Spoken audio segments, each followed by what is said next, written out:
Primeiro domingo depois da Páscoa, Evangelho de São João, capítulo 20, versículos de 19 a 30. Chegada que foi a tarde daquele dia, que era o primeiro da semana, estando fechadas as portas da casa onde os discípulos se achavam reunidos, pelo medo que tinham dos judeus, veio Jesus e, aparecendo no meio deles, disse-lhes: A paz seja convosco. E, dito isto, mostrou-lhes as mãos e o lado.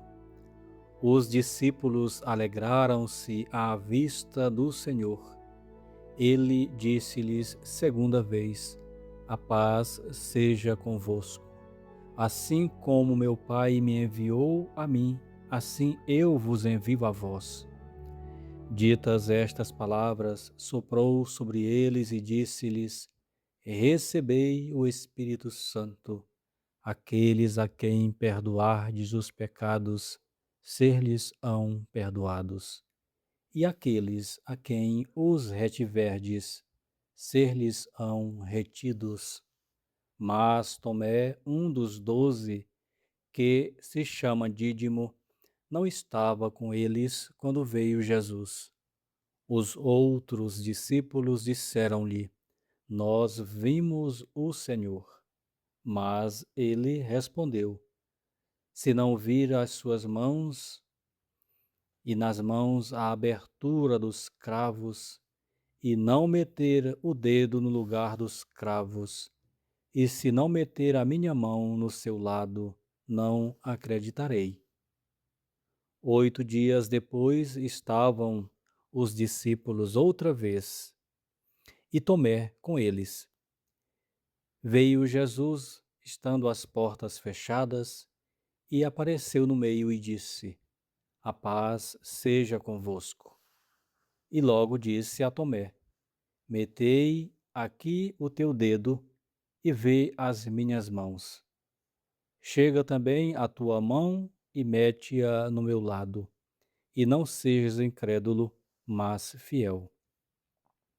Respondeu Tomé, dizendo: Meu Senhor e meu Deus.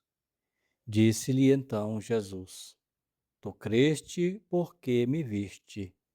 Bem-aventurados os que não viram e creram.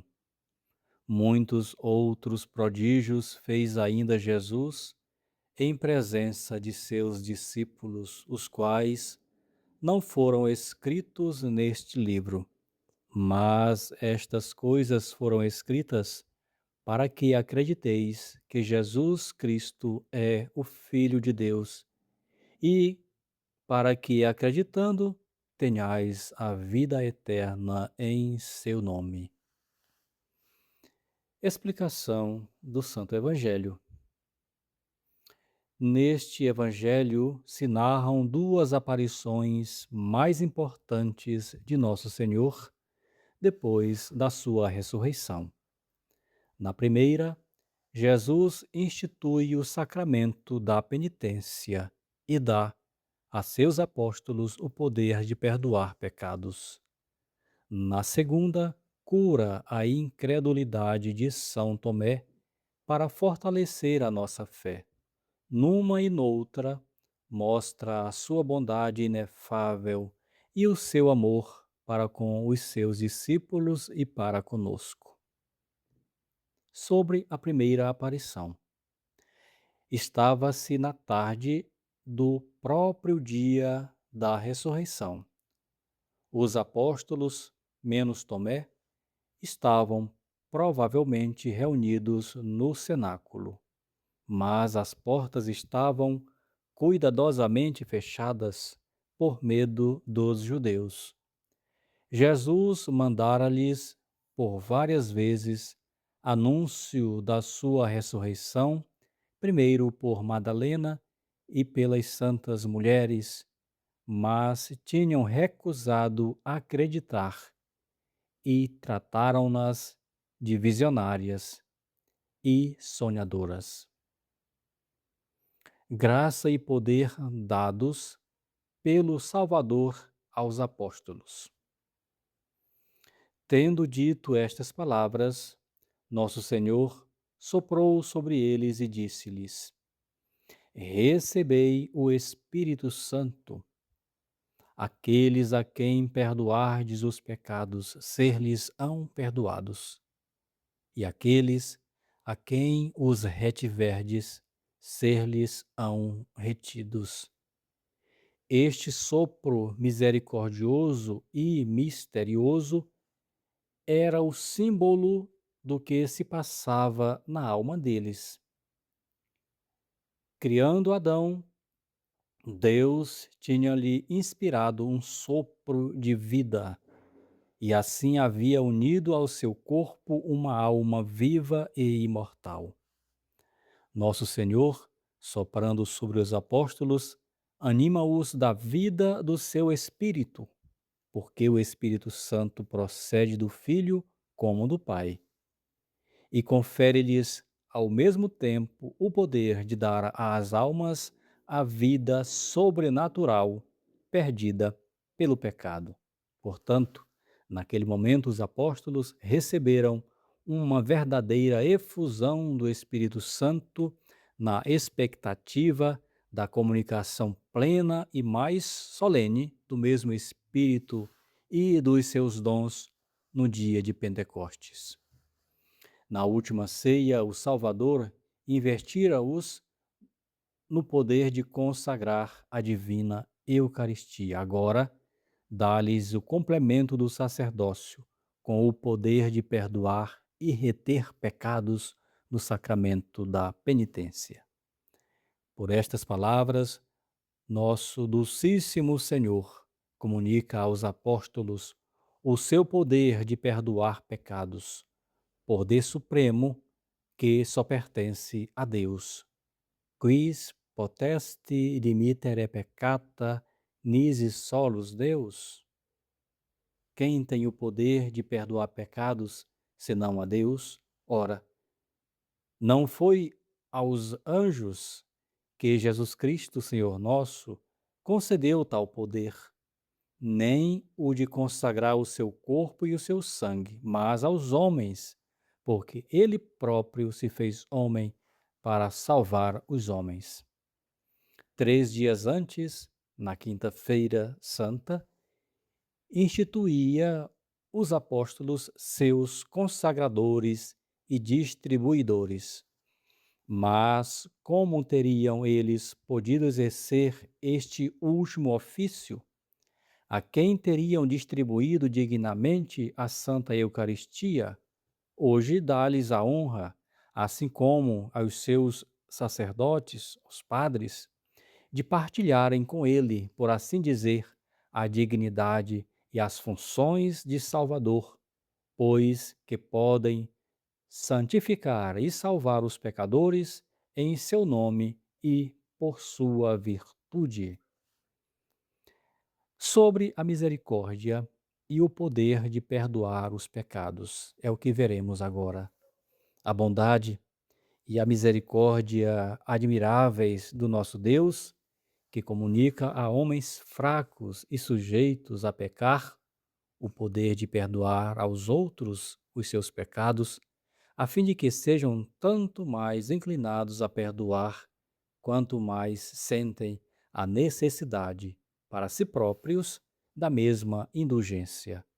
Confere-lhes uma autoridade plena e absoluta, sem distinção nem restrição, sobre todos os pecadores, quaisquer que sejam, quaisquer que sejam, e sejam quais forem os crimes por eles cometidos, contanto que estes pecadores se apresentem com as disposições requeridas, isto é, um coração verdadeiramente contrito e humilhado, e uma grande sinceridade na confissão. Assim, o sacramento da penitência constitui o tribunal misericordioso de Deus, no qual o sacerdote, como ministro fiel, aplica às almas a graça redentora adquirida pela paixão e morte de nosso Senhor Jesus Cristo. Ausência e incredulidade de Tomé. Vejamos, São Tomé, um dos 12, chamado Dídimo, não estava com seus irmãos quando Jesus veio, e quando voltou ao cenáculo, Jesus tinha desaparecido. A primeira falta de São Tomé é ter deixado os outros discípulos. Talvez tivesse saído desgostoso ou por inquietação pelos boatos da ressurreição do Senhor. Ou então, segundo São João Crisóstomo, talvez não tivesse ainda voltado a reunir-se com os outros 10 depois da dispersão. A sua segunda falta é a incredulidade, que o impede de dar assentimento ao que lhe referem os outros apóstolos e o leva a preferir o seu próprio sentimento ao testemunho tão autêntico dos outros apóstolos. Como procedeu com ele o Salvador? Como bom pastor, não deixa de velar pelas ovelhas doentes. Espera 8 dias para despertar no seu discípulo o mais ardente desejo de o ver. Ao fim desse tempo, os apóstolos estavam de novo reunidos no mesmo lugar e desta vez Tomé estava com eles. Jesus vem da mesma forma que anteriormente, isto é, com as portas fechadas. Apresenta-se no meio deles e diz-lhes: a paz seja convosco. Jesus podia ter aparecido particularmente a Tomé para curar a sua incredulidade. Todavia, quis também que todos, depois de haverem presenciado a teimosia daquele discípulo, fossem igualmente testemunhas da sua submissão reparadora e por isso mesmo confirmados na fé. Depois, voltando-se com suavidade e amor para Tomé, disse-lhe: mete aqui o teu dedo e vê as minhas mãos. Chega também a tua mão e mete-a no meu lado, e não sejas incrédulo, mas fiel. O que faz São Tomé? Pasmado de admiração, vencido como que esmagado pela evidência e pela caridade do seu bom mestre, cai a seus pés e solta um grito de fé, de adoração e de amor. Dominus meus et Deus meus, meu Senhor e meu Deus. Antes, Tomé era incrédulo e obstinado. Agora é glorioso confessor e discípulo devotado e amante. O que responde Jesus ao seu apóstolo? Porque me viste, Tomé, acreditaste. O Salvador aceita a profissão de fé de Tomé, mas sem o louvar como tinha louvado Pedro quando da sua célebre confissão: sois o Cristo, Filho de Deus vivo. E logo afirma a superioridade de uma fé cega e submissa, pronta e sem reservas. Bem-aventurados os que não viram e creram. Quanto esta palavra é consoladora para nós. Bem felizes somos nós, pois porque sem ver cremos nele e proclamamos verdadeiro Deus e verdadeiro homem, nosso Senhor e nosso Deus. Jesus, diz ele, fez ainda na presença dos seus discípulos muitos outros milagres, que não estão escritos neste livro, mas estes foram escritos para que acrediteis que Jesus é Cristo, Filho de Deus, e para que acreditando tenhais a vida em seu nome. São João quer fazer-nos entender que nem ele, nem os outros evangelistas pretenderam narrar todos os milagres operados pelo Filho de Deus. Quiseram, sobretudo, referir o suficiente para convencer da divindade do Salvador todos os que fossem de boa fé e quisessem crer nele, porque não há salvação por outro e debaixo do céu nenhum outro nome foi dado aos homens pelo qual devamos ser salvos. Ó Jesus, que ressuscitastes para fortalecer a nossa fé e animar a nossa esperança, depois de terdes sofrido tanto para assegurar a nossa salvação, nós cremos em vós e vos adoramos de todo o nosso coração. Vós sois Cristo, Filho de Deus vivo, sois verdadeiramente nosso Senhor e nosso Deus. Dominus meus et Deus meus. Cordeiro de Deus, que tirais os pecados do mundo, dai-nos a paz. Amém.